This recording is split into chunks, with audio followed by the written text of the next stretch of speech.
Hello, and welcome to the Daily Debrief Download, an audio series taking you through the breaking news and the biggest stories from the Oceanographic newsroom. I'm Rob Hutchins, news editor here at Oceanographic magazine, and in this episode I'll be leading us on a deeper dive into just one story from today's leading headlines. Now, it may not be your typical kind of seabird, and an ocean goer it certainly is not, but endemic to the Galapagos Islands and the subject of a remarkable rediscovery after the almost 2 centuries since it was recorded by Charles Darwin in 1835. Today's story is about the reappearance of the small island bird, the Galapagos rail. Yes, proving that good news stories are like buses in this game, we're not about to let the chance to sing the praises of successful conservation slip through our fingers, because this truly is a remarkable tale of a species once thought to be on the brink of local extinction, making its most dramatic return to island life. Weighing between 35 to 45 grams, the Galapagos rail, a flightless bird found only within the Galapagos Islands, certainly doesn't command much room. Yet with its dark grey plumage, its red eyes and a rear half of the body covered in fine white speckles, it's a thing to behold. Now, while populations of this bird do in fact inhabit the Galapagos Islands of Fernandina, Isabella, Pinta, Pinzon, Santa Cruz and Santiago, there have been no official recorded sightings of the Galapagos rail on the island of Floreana since the bird was first documented by the godfather of the Galapagos himself, Charles Darwin, almost 200 years ago. It's a discovery, therefore, that has elated scientists and conservationists working across the islands, and particularly those at the Charles Darwin Foundation and the Galapagos National Park Directorate, who believe that such a discovery gives us all great hope for the island's restoration efforts now and in the future.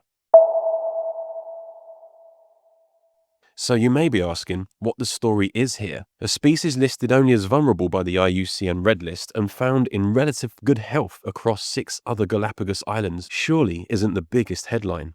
Well, let's dig a little deeper into the history.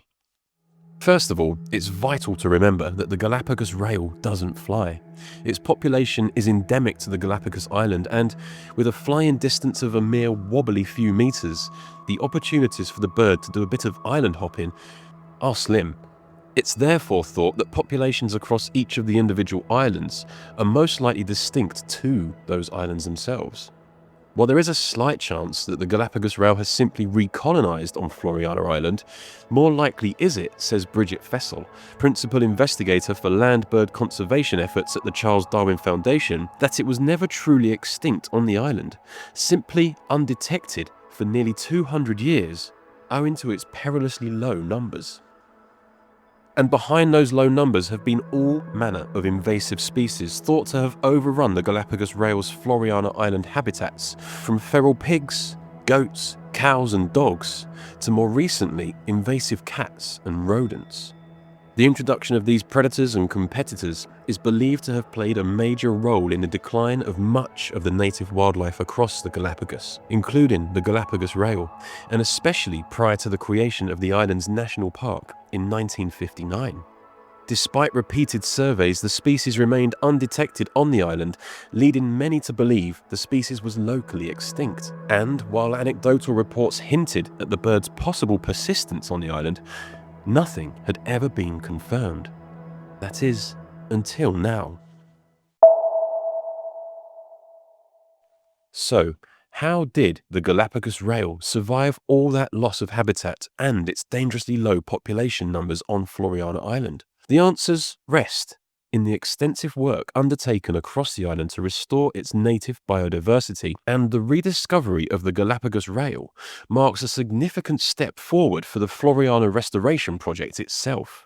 This project had previously identified the Galapagos rail as one of 12 locally extinct species targeted for reintroduction. And the discovery this week comes after what has been described as a year-long, large-scale eradication campaign led by the Galapagos National Park Directorate to remove vast numbers of invasive cats and rats from the island. It was this, says Arturo Isurieta, director of the Galapagos National Park Directorate, that has since allowed the species once believed to be locally extinct to once again be part of Floreana's environment. The rediscovery of the Galapagos rail has, understandably, been the subject of much excitement among local conservation groups, including at Island Conservation, who has been working with Floreana's local conservationists on the recent program. Earlier this week, we spoke with Paula Castaño, native species manager at Island Conservation, a specialist in birds of prey and iguana conservation, as well as island restoration, to learn more about what the rediscovery of the Galapagos rail on Floreana Island means to local environmental efforts. Paula, thank you so much for talking with us. So, to start, can you tell us about the rediscovery of the Galapagos rail, what this means for those local efforts, and actually, has this taken you by surprise? I am so thrilled about the discovery of the Galapagos rail on Floreana Island. I still cannot believe really this is happening. I found out about the news last week, and when we were having some conversations with our partners from the Charles Darwin Foundation, and I was kind of like, oh my God, really? This is really happening? Because we have started to see some changes happening on Floreana Island with some rare species showing up. But I was not thinking Galapagos rail will be one of those. Great. So, what does this say then for the resilience of native biodiversity and the effects of a restoration program like the one being conducted on Floreana Island?